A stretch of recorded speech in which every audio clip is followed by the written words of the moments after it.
Welcome to Six Picks Music Club, a music podcast for millennials mowing their lawns.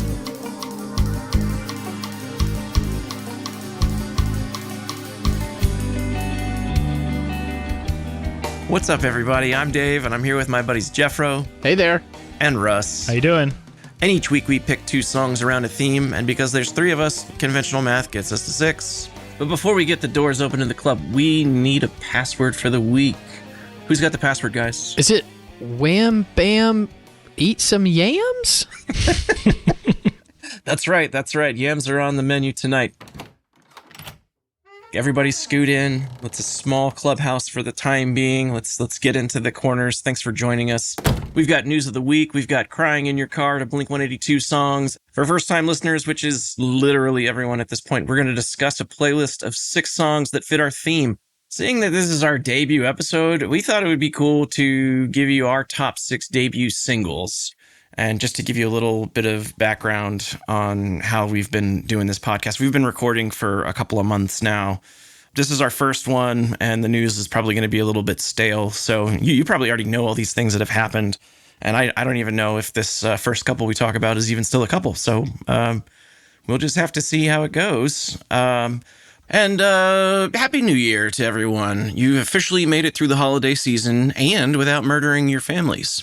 We don't officially have distribution within the penal system just yet.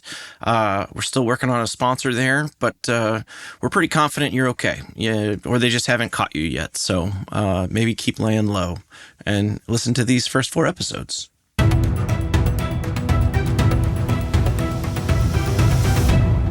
The news of this week has been largely around the culmination of the spirits in the NFL and the spirits of popular music as Taylor Swift has taken over the universe and taken on a Kelsey brother as her main squeeze, promoting his jersey sales up 400%. Did you see this? I did see that, and I'm sure that the NFL welcomes this whole new market of young Taylor Swiftians that... Does she have like a fan club name like Beyonce's is the Beehive? They're called Swifties. That's right. Swifties. They're very quick about things. I did hear a story about how she grew up as a Patriots fan and that this is a Bill Belichick scheme to ultimately break Travis Kelce just at the time that they get into the playoffs and then ruin their Super Bowl hopes to win again? That would be pretty great. I heard that she grew up in an Indiana town and she had a good-looking mom that never was around. I have a hypothetical about the whole Swift-Kelsey thing.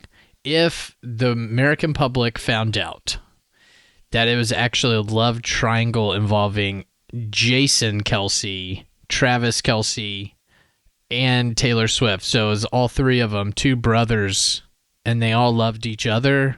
What would the American public do with that? Would they embrace it or would they reject it? She is America's sweetheart, and if anyone could bring thruppleism into the mainstream, I think it would be her. So yeah, is that polygyny? I don't think that's how you say it. I think it is, bro. Polygyny is the broader term that applies to all multiple same-sex partners and then another partner situations. And polygamy is just the many women to one dude. But polygyny is it could be multiple dudes and one woman. But we have incestuous polygyny in this case, which is pretty baller, if you ask me. And if you ask Pornhub.com, they think it's cool too. And that's what you're going to get here on Six Picks Music. A man in Canada with a PhD who's going to explain to you the ins and outs of thruppleism. Thruppleism. Excuse me, today's course will be about thruppleism. All right, everyone, I need 10 pages on my desk by the end of the week. Thruppleism is off topic. Guys, I have to intervene here to correct myself, okay? So, when a man is married to more than one wife at the same time, that's polygyny. When a woman is married to more than one husband at a time, it's polyandry. And polygyny and polyandry are both forms of polygamy. Thank you. I will now accept the Nobel Prize. All right, so that's the news today. Geoff, you got to tell me, what's this about? What are we crying to Blink-182 about? What's this? Okay, so I have a drive time commute that's like at least 45 minutes, 3 mornings out of the week. And usually when I'm not listening to your 6 picks, I'm tuned in to satellite radio, Sirius satellite radio. They're not sponsoring us. But I was listening to Lithium. I just dropped off my 2 boys at school. The very first song that comes on is Bulls on Parade, Rage Against the Machine. And I channeled when I first saw the video, and I was like pumped, and I'm like driving fast, making some dastardly moves to jump in line so I can get on the Gardner Expressway faster up here in Toronto. Bulls on Parade ends, slips right into Blink-182, Adam's song. Okay, Adam's song. I wouldn't say that I've ever liked that song, but I was like tuned in. I left it on. I was kind of going on a little nostalgia roller coaster, and then I was like really keying in on the words. And it's just about a kid that commits suicide. And and it's a boy, and he remember the time he spilled the apple juice in the hall, and I was like, I immediately started thinking about my boys, who I was already thinking about because of Bulls on Parade. And then I got leaky to Blink-182 and felt utter shame. I just felt only shame about it. And then I was like, oh my God, am I the only 40-year-old man that has cried to this song in their car in the entire wide world? Maybe, right? And then luckily, we transitioned out of that to Gavin Rossdale and Bush's Come Down, which was just like, I think it was my song of 95. But by the way, Bush, hardworking band. But I listened to Come Down. So this, I think, completed a cycle because we went from high energy and then crying suicide song to, hey man, times are good. I don't want to come down off this cloud. But yeah, dude, I got a little leaky to the Blink-182 suicide song. The wife and I will go on sort of nostalgia music video runs. For whatever reason, we got into I think we started with that video for Lynn, Still My Sunshine. So it's in that sort of like early aughts, late 90s kind of phase. Anyway, the video that got us sort of like feeling leaky-eyed was Sugar Ray's Someday. Do you remember that song? Someday, when my life has passed me by, I lay around and wonder why. You were always there for me. Blam, blam, blam, blam. Right. And like, it's just this interesting thing where you're like, wow, that's a lot deeper than I ever thought Mark McGrath could be. Like, I never really gave it that. I think he's a smart and very pragmatic musician, in fact, Mark McGrath, because the rest of their records are like punk ska, but on each of them they have one of these songs that was a hit. That's just very friendly and very accessible. Yeah. And you're like, oh, dude, I'm going to buy that. I want more songs like that. And you buy it, and it's just like...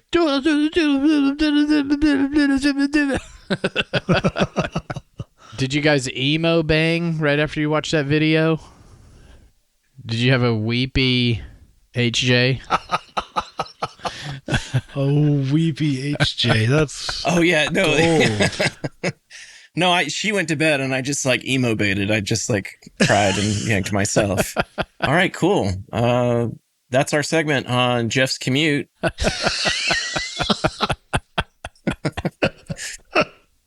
All right, cool. What a dick.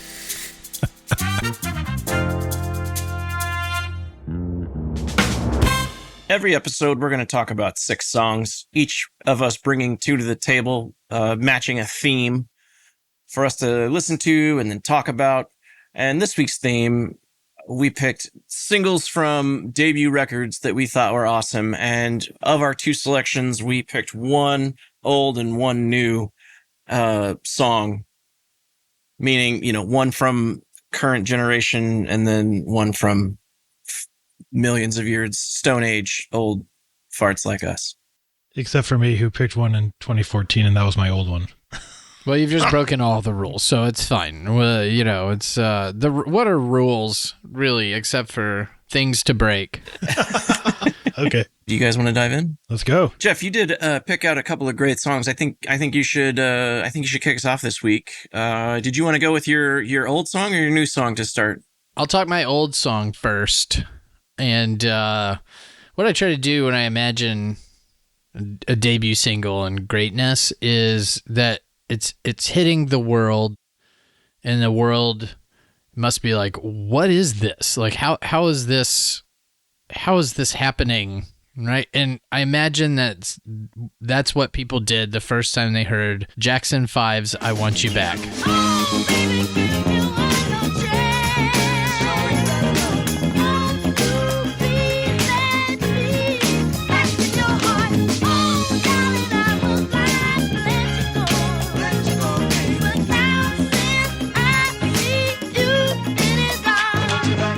They come out and it's a child. It's a bunch of children, but like one super child and Michael Jackson singing. And the first song is just an absolute banger, dude. The bass line, do do do do do do do do do, right?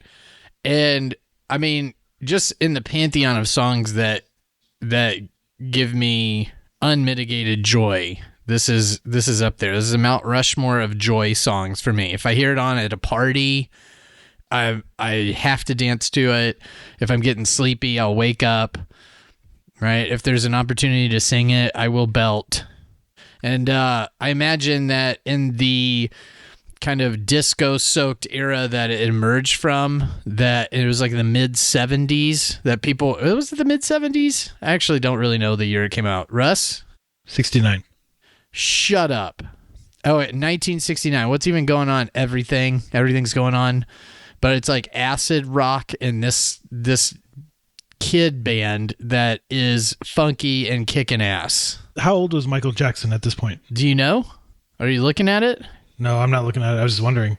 It's a song about a girl, right? I mean, like he's singing about his girlfriend or whatever. But all of his songs are about girls, and we know that... He's 11. He was 11? Yeah. He wants the girl to show him that he loves... Show me that you love me, and then he wants them back. I don't think that Michael Jackson's ever gonna get America's heart back after what we've seen in the documentary, but I think that we could still place us in a time, 1969, when this came out, and this would have been pretty big stuff. The second one, you got to put yourself in the coming out of the pandemic times, right? There's a bit of a malaise. Music for me at the time was boring-ish because it felt like there was no joy in the world and no joy in culture. I think like everybody else had that feeling. And we were tuned in to, again, Sirius Satellite Radio, not a sponsor of the pod. And this song comes on, Chaise Long by Wet Leg. Is your muffin buttered? Would you like us to assign someone to butter your muffin? Excuse me. What? Excuse me. What? Hey, you over there on the chaise long in your underwear. What are you doing sitting down? You should be horizontal now. And so I see the title of it with the name of the song. I was like, Wet Leg? What the hell kind of... And it's like, do-do-do-do-do-do-do-do-do-do. And Mommy, Daddy, look at me. I went to school and I got the degree. All my friends call it the big D. I went to school and I got the big D. And I was like, what the hell is this? Yeah, it's just so out of nowhere and like nothing else that was going on at the time. It was fun, weird, light. There was like kind of a talk down, and then there's the chorus that rocks, And it was just like, it blew my mind. And I ended up loving the whole record, of course. We've seen him live now. Great live show, Wet Leg. But they're just these like two they used to be folk artists from the Isle of Wight that are cut off from the whole world, just goofing. And they bring their goofy act to us and pull us out of the pandemic. So one of the greatest debut singles of all time. It was crazy how big they were. Like, they came out of nowhere, and then all of a sudden everybody was talking about them. It was wild to me. And then what was the next single? Was it Wet Dream, maybe? Yeah, Wet Dream. And then It's Too Late is another one. It's Too Late is another of the singles. They have a few, and Your Mom is one of them. But they're all pretty good. The album is great, I think. And I eagerly await their sophomore record. But I think it's because everybody was just looking for like the world to let up a bit. Like, could we just have some fun or whatever? Things suck. And this was like, these people are having fun. They were the darlings of South by Southwest in the spring of 2021. That's a fun record for sure. That's a great choice. I think the thing that laces through my two picks are Joy. I would have said Happy and Horny. That's what I would have said. Yeah, those are great things, dude, to be happy and to, just, you should be horizontal now, Russ. Right. That's it. Cool. Great picks there, Jeffro. Thank you, Dave. Seriously. Thank you, Dave. Seriously, I think those are great picks. Yeah, I like it. Thank you, Dave. Coming up to you, Russ. Russ, what do you got for us today? We got picks 2 and 3, or 3 and 4. Okay, so I definitely did not pay attention to what we're supposed to be doing, and I just did my own thing. So that's just how it's going to go. When you said old and established, you guys meant like old and established, and I just went for someone who had more than one album. And and then for a debut single, I was not thinking the first single. I was thinking the single I liked the most, so I picked that. So I'm going to go for 2014 Royal Blood, self-titled. The song is 10 Ton Skeleton. I see its worth, its weight in gold, but that fire we had melts turning cold. Cut loose like an animal, fired out like a cannonball, but I waited too long. Yeah, I waited too long. Royal Blood is a two-piece band consisting of Mike Kerr, who's on bass and vocals, and Ben Thatcher, who's drums. They're both from Brighton. The debut record is like a raw, high-paced, high-energy rock album with sick riffs and vocals that cut through this wall of sound. What's cool is that Mike Kerr splits his bass signal through several pedals, like a fuzz, noise suppressor, and then I think 3 octave pedals. 2 of them go to guitar amps, and then one is like a lower one that goes to a bass amp. And he pretty much is a bass player who's also a guitar player. I don't know, he just creates this really massive sound with his rig. So he's playing everything, but it sounds like you've got 2 guitars and a bass player happening from just what he's doing on the bass. Anyway, so when I choose a song, I guess I think, how does it make me feel? And that song, more so than any song on that album, which I can listen to that album straight through, which is great, but that song makes me want to dance, or I don't know, head shake, or Get you moving. Yeah, man. I like it, and I like the album from start to finish. But that's the song that just sticks with me the most. You know, it's a like a love gone bad song.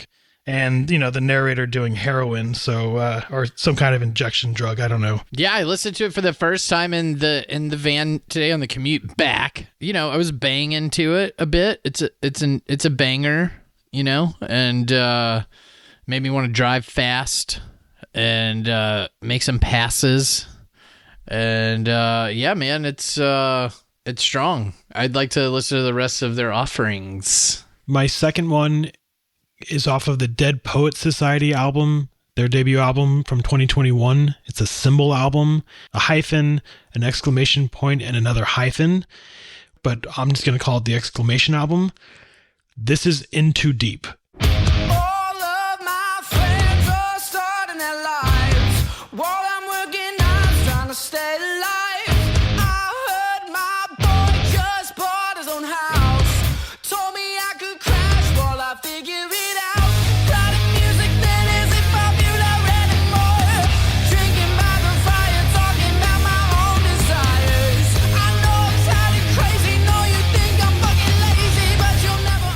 Man, I love the vulnerability of the band. I feel like these guys are just trying to make it, and they're, and like this song in particular, just being an artist, and he talks about people telling him that the music he makes is like good 10 to 12 years ago, but is not popular now, and struggling with it, and then comparing the life of being a musician to that of an addict. Got the highs, but he's in too deep, so he can't get out because he's already like, this is what he's doing. His friends are all buying houses, and I mean, I remember being young and trying to do stuff as an artist. I don't know. It's I relate to it, I guess. Yeah, I mean, as I feel like a lot of people have come to us with the same kind of criticisms. We're obviously very talented and raw podcasters with a new podcast, and they're saying, hey, there's a lot of material out there. What do you think? You're going to just come in.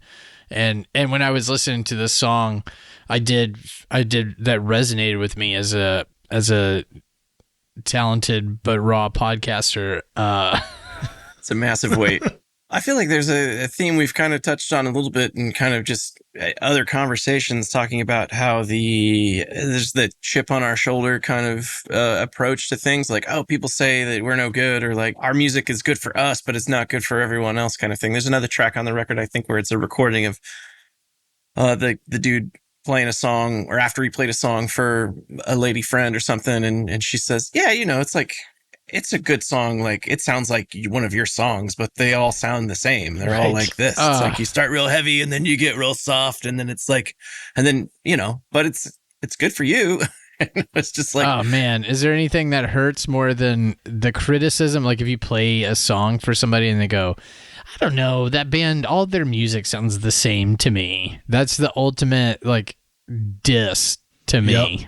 Yep. You're just saying, like, I love the band Beach House. I'm just an enormous Beach House fan, but people that listen to them, they just go like, oh, Beach House's music sounds the same. No, it doesn't.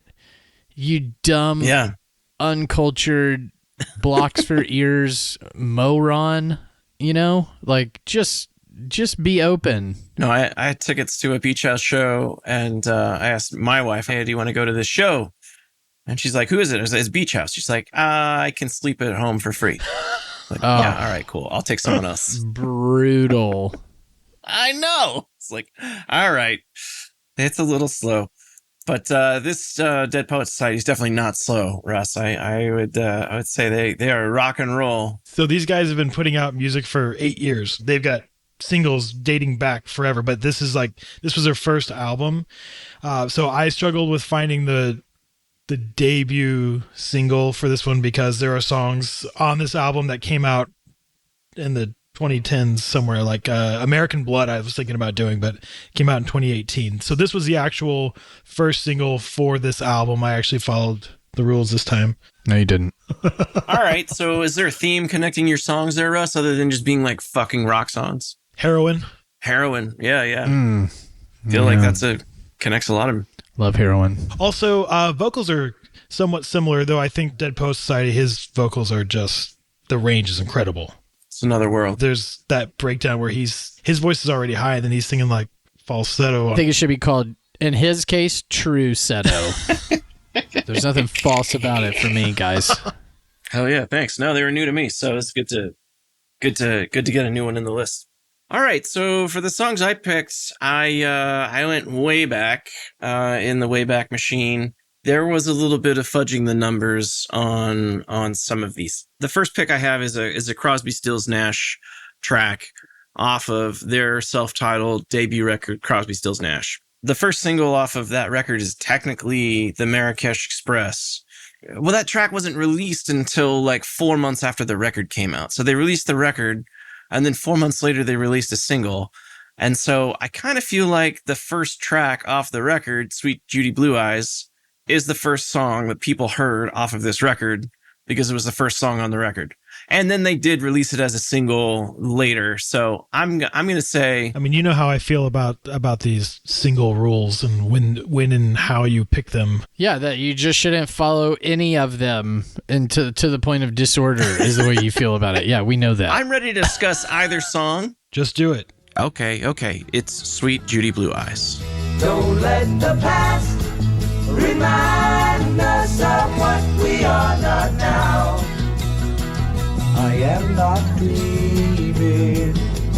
I am yours. You are mine. You are what you are. You make it hard.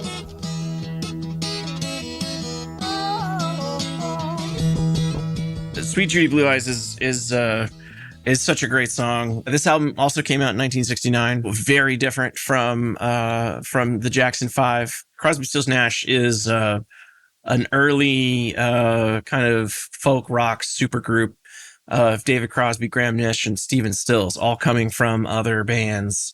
And this track was this 4-part song that Stephen Stills wrote about the impending breakup of his relationship with Judy Collins, who had started to fall in love with a dude that she was on stage with at a Shakespeare festival in New York. And he was pretty devastated by it. And so it's this really epic story of unrequited love and feeling lost and wanting to get things back. And then it crescendos into this crazy, almost gibberish. Like they do the last verse and the last part of it in Spanish, just because they don't want people to understand what they're saying. These 3 dudes are all playing guitar. So it's just like this epic kind of guitar sound with all these harmonics and it took my heart by storm. It's a real journey, the song. It's a journey. It's 7.5 minutes long, baby. It is. The single version, they cut almost in half at 4.5 minutes. They pulled like the third or second and fourth verse out of the first piece, and then the third and the fourth out of the third rather. But this is actually the first concert I went to. There was a double bill in 1996 at Starplex with these guys in Chicago. So man, that song reminds me of riding in a truck with my dad as a kid, because he loved them. God, I listened to a lot of Crosby, Stills, and Nash, and Young. He loved Young too. He would always play whatever music he had, and I think it's where I got a lot of my early foundation for like the old 60s and 70s music that I know just came from him, and especially on those rides, and definitely a lot of Crosby, Stills, and Nash. Hell yeah. I love this band. I love this song. This whole record is great. The last pick of the 6-pack, I went with Another supergroup. Yeah, that was kind of my theme. Supergroup, a group called boygenius. I'm surprised you didn't go with Temple of the Dog. Well, that didn't meet the timeline criteria, first off. Well, apparently the rules don't really matter, so you could have done it. Well, this is actually a pretty great record. Ever so creatively named The Record. And it came out in March of this year. I picked the song True Blue. And it feels good to be known so well. I can't hide from you like I hide from myself. This is another supergroup with Julian Baker, Phoebe Bridgers, and Lucy Dacus. Hey, random non-story. I sat next to the best friend of Lucy Dacus's mom on an airplane this year. But go ahead. I'm curious about that at some point. All they need to do is subscribe to our Patreon page, and they can hear this bonus content. Yeah, that's exactly right. I'm going to tell you about Marge, Lucy Dacus's mom's friend's conversation with me. Yeah. So this is a group of women that just kind of, they were all coming up at the same time and sort of knew each other through the industry, had played shows independently, but like at the same time, and just kind of connected over this idea of like, oh, I'm a fan of yours, and oh, I'm a fan of yours, and started a couple of email threads, text threads, and two of the women were wanting to work together, and so they booked a co-build show and said, well, let's write a song together so we can perform together, and then it just kind of worked out that they said, well, you know, we're gonna write this record in 4 days, and then they released these 3 songs as the first kind of single they did as like a video. Like they did this music video that they titled The Film to go along with the record. And it was the $20, Emily, I'm Sorry, and True Blue was the last track off of the singles that they released at the same time. So it's still one of the first singles released, but technically if you were to listen to them, the first single would have been the $20, which I'm also happy to discuss.